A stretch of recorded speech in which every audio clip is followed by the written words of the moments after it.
We are starting with Smackdown and with Cody Rhodes choosing Roman Reigns as his opponent for WrestleMania. World Heavyweight Champion Seth Rollins is in need of an opponent.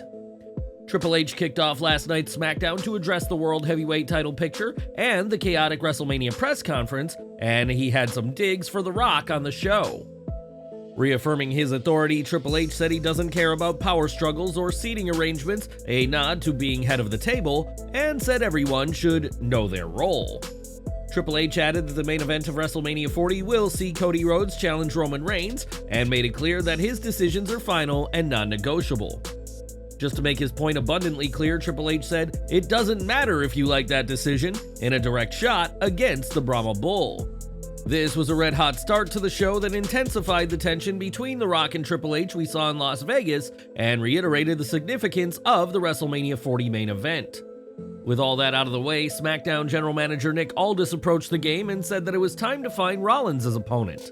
He then announced a men's Elimination Chamber match to determine who will face Rollins at WrestleMania, with Adam Pearce confirming the entrance in the qualifying matches.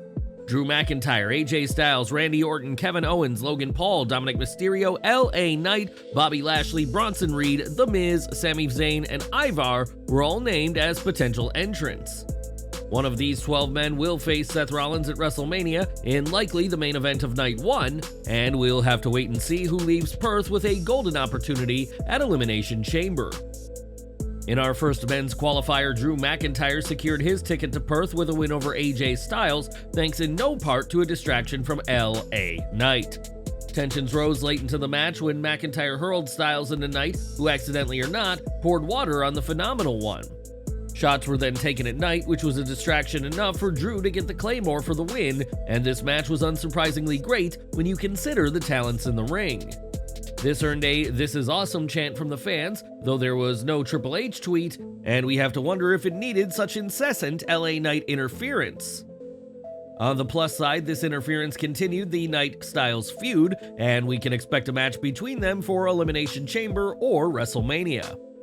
What that match does for either guy as it stands now is questionable, but it is refreshing to see that the megastar will not fade into the background. In our next men's qualifier, Randy Orton confirmed his return to the Elimination Chamber with a win over Sami Zayn, who dominated the main event for most of the action. Zayn capitalized on Orton's back injury by dumping the Viper on the announce table, but frustration set in late as Zayn couldn't put the third-generation superstar away. A springboard was countered into the RKO by Orton, reiterating his point from earlier in the night that it only takes one, and SmackDown went off the air with McIntyre confronting the Viper. The stare-down felt like a big deal and recalled their intense rivalry from 2020, which saw Orton end McIntyre's first WWE title reign and lose the gold back to Drew weeks later. Qualifiers for next week's show will include Logan Paul vs. The Miz and Kevin Owens vs. Dominic Mysterio for the men's chamber.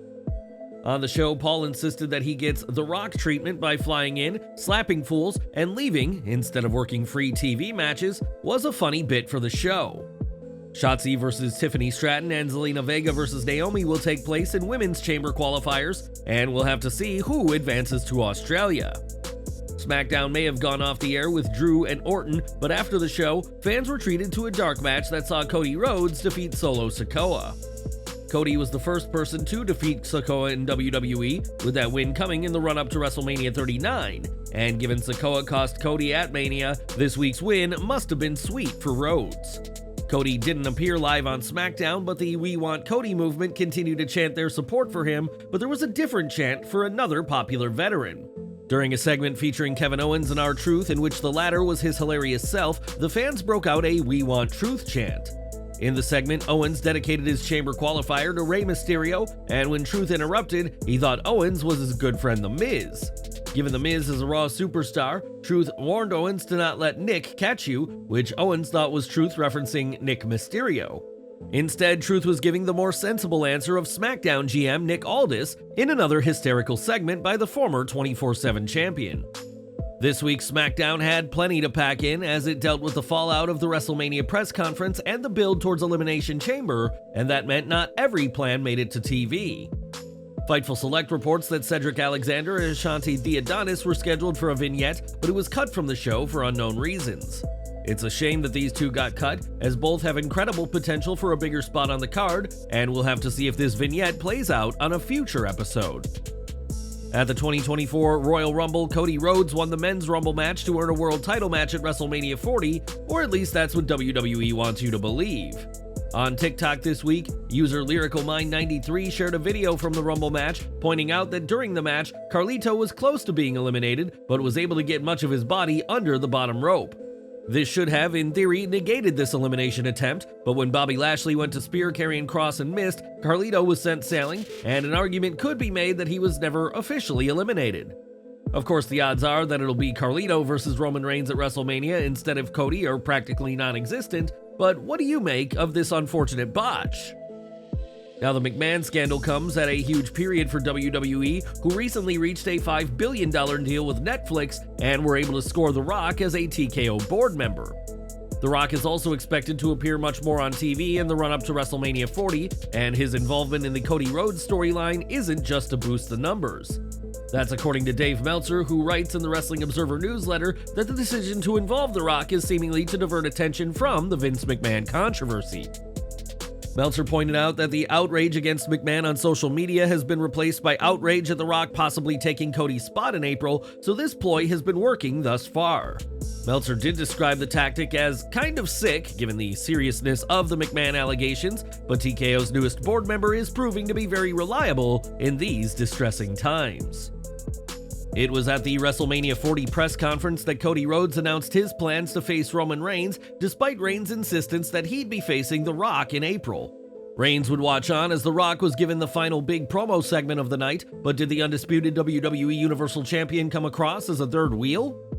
During his 83 Weeks podcast, Eric Bischoff was asked if Roman Reigns was playing second fiddle to his cousin at the press conference and believes that was the case. He said, "Yep, he did get lost in the shadow, there's no question about it.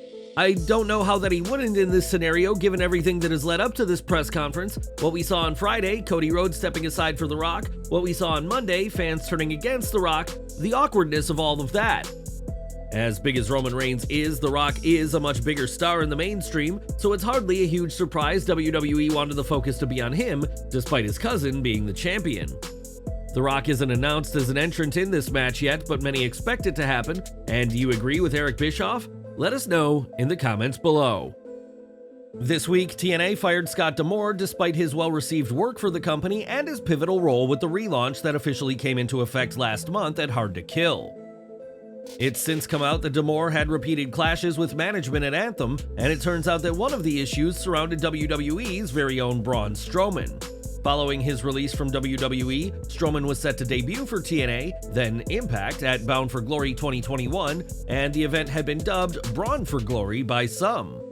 However, the arrangements for Strowman's appearance ultimately fell through, with Anthem refusing to pay his asking price, believing that he would not sufficiently improve the company's profits. With his TNA plans falling through, Strowman returned to WWE in September 2022, and this is just one of many examples of D'Amore's plans for the product clashing with Anthem management. D'Amore has been replaced by Anthony Saccone, who also happens to be the president of Anthem, as TNA's parent company plan on being more involved with the show no matter what others may think. Back to Smackdown, and in a women's Elimination Chamber qualifier, Bianca Belair defeated Michin, and after absorbing all the OC member had, delivered a KOD for the win. This was just the latest in a series of strong in-ring performances from Michin, who should be in line for a bigger push post-WrestleMania, who repeatedly proves herself despite this loss, as well as others. Belair winning was the right call in that she is an elite performer in the women's division and brings star power to the Elimination Chamber match. She may not win on February 24th, but one would be hard-pressed to find anyone who would not want to see her and Michin run it back at some point in the near future. It was last week that Bayley's time with Damage Control ended, and a match with Io Sky set for WrestleMania, and it was a different member who received the spotlight this week. Dakota Kai interrupted Bayley's segment and found herself on the defensive, saying she didn't know how to tell her that Sky, Asuka, and Kairi Sane were plotting against her. This brought out the heels, with Damage Control encircling the squared circle. Kai grabbed a chair and at first teased hitting Bayley with it before helping fend the heels off. Though Kai helped Bayley, there is still tension between them, and just as the babyfaces did with their now former teammates a week ago, it would not be surprising to find out that Kai was playing her. After all, Kai has shared the same reactions to Bayley as the rest of Damage Control have in the past, so we wouldn't be fully trusting her just yet. Still, this was a logical next step given Kai's absence a week ago, and helps build intrigue with just under 2 months of television to go before WrestleMania. In a match of two of WWE's most talented teams, Raw's DIY faced SmackDown's Tyler Bate and Pete Dunne, and in the end it was the British Strong Boys who stood tall. Now Bate and Dunne will challenge the Judgment Day at Elimination Chamber, and with the show set to air at a reasonable time in the UK, we're sure the Brits will have plenty of support in their homeland. Next week, WWE NXT will have a double taping, with the February 13th episode airing live, and the February 20th show being filmed that same night to be broadcast later. According to Dave Meltzer in the Wrestling Observer newsletter, this decision is because of the Elimination Chamber Perth event, more specifically, the tryouts that'll be happening down under. WWE wants key NXT personnel to attend these tryouts, including talent and production crew, and believe it'd be easier to simply not have a live taping of NXT that week. Elimination Chamber Perth will be WWE's first PLE in Australia since 2018, but WWE's trip to the Southern Hemisphere could see several future superstars take their first steps in the company. Now, 2022 and 2023 were not easy years for AEW, with injuries and suspensions plaguing the company, as well as AEW losing top stars including CM Punk, Jade Cargill, and Andrade El Idolo. While AEW is still facing certain issues, including Kenny Omega and MJF being out, the controversies of the past are mostly in the rearview mirror, which has left those in the company optimistic. In the Wrestling Observer newsletter, it's reported that morale within AEW has really picked up and is the best in some time, even if the ratings for this week's Loaded Dynamite was disappointing. Even Swerve Strickland recently stated that AEW's backstage morale has been great lately, and AEW has big plans for 2024, including Sting's retirement in a few weeks, and All In 2.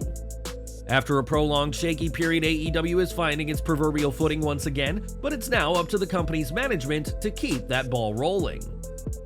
With AEW's Big Business special coming to Boston next month, many believe this show will mark the debut of Mercedes Moné, who gave a huge hint to her arrival this week.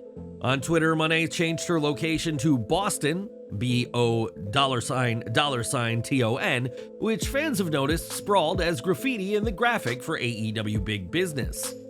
This will lead to more speculation she'll be debuting for AEW soon enough, and is Moné right to go with AEW, or should she have opted to return to WWE instead? We've got some disturbing news regarding former WWE superstar Billy Jack Haynes, who was arrested this week after a fatal shooting that left one woman dead. In the Lents neighborhood of Portland, police responded to a fatal shooting at 9:52 a.m., with officers encountering a non-cooperative individual who was believed to be armed. After negotiation, a tactical team convinced the man to surrender, leading to his apprehension, and the authorities would find a woman dead within the home. The identities of the man and the woman killed remained undisclosed in the initial report, but neighbors did tell the media that a former wrestler lived in the home with his wife. Jim Valley of the Wrestling Observer revealed that the identity of the wrestler is Haynes, and while some have claimed it was his wife who was killed, police have yet to publicly confirm as such. One neighbor, Steve Audrey, would tell KOIN News that Haynes would tell stories about old wrestling shows he worked, and Audrey said that he'd gone for a walk that morning and saw the area taped off. The community reels from the shock of the event, with neighbors recounting interactions with the individual in question, and our thoughts are with the family of the deceased at this sad time. Since Janelle Grant filed her lawsuit, many in the wrestling industry have spoken about Vince McMahon, but few know him better than two-time Hall of Famer Bret Hart. Hart was McMahon's go-to guy after Hulk Hogan's exit for WCW, and the two will be forever linked by Montreal, but now the Hitman has weighed in on the allegations against his ex-boss. In an interview with Slate, Hart spoke about the lawsuit and allegations against McMahon, and believes there was much more done by McMahon than what's in the paperwork. He said, "When you get that vision in your head, you go, that's messed up. It's too sick and disgusting to really imagine.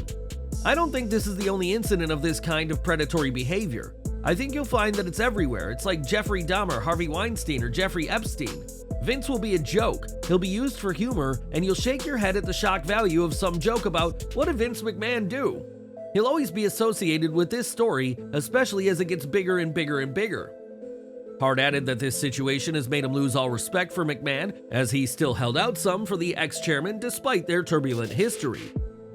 "I think despite all of the issues I ever had with Vince, I know deep down I always respected him, but now, knowing what kind of weirdo he became, I have absolutely zero respect for him." Hart's candid remarks underscore the gravity of the situation and its far-reaching implications within the wrestling industry. And what do you make of what Bret said? Let us know down below. By winning the 2024 Women's Royal Rumble in record-breaking fashion, Bayley has earned herself a women's title match at WrestleMania, but you'd be forgiven for not knowing this given her usage.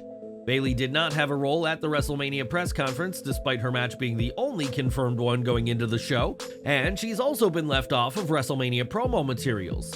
CM Punk spoke about the role model and how WWE hasn't featured the highly talented and successful star, and hopes to see Bayley get her recognition.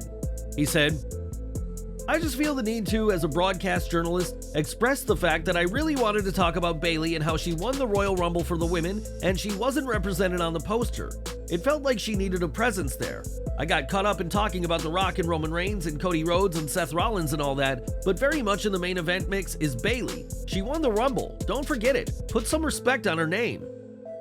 Bayley hopes to become the WWE Women's Champion at WrestleMania, an act that'd see her take the title over ex-ally Io Sky, but that may be easier said than done with damage control around. In the meantime, Bayley will continue building towards her first singles match at WrestleMania, even if WWE aren't in a hurry to build her up. And what do you make of Punk's comments? Let us know below. One name we know won't be competing at WrestleMania is CM Punk, whose torn triceps injury has derailed all plans for the long-awaited World Heavyweight title match with Seth Rollins. As we saw confirmed on Smackdown, Rollins will compete at WrestleMania against somebody else, but the architect really wishes it was the best in the world, as he told Denise Salcido, "One of us is a fragile old man, one of us is a young stallion, so I'll be back in a couple of weeks, he'll be back in a year or two till his next injury. I'd love to kick the crap out of them. I'm sure he'd like to get in there and do something to me, but it's not gonna work. Am I disappointed? I'd say a little bit. Only because if we had an opportunity to do it, stomping his head into the mat would be the best at WrestleMania in front of the biggest audience. Little bummed about that. I feel like he's talking about the greatest comeback of all time. I'd be happy to stomp out that comeback when the time comes." CM Punk may be out, but Seth Rollins is ready to keep their war of words going. And are you excited for the inevitable showdown? And what do you make of Rollins' shots at the former AEW star?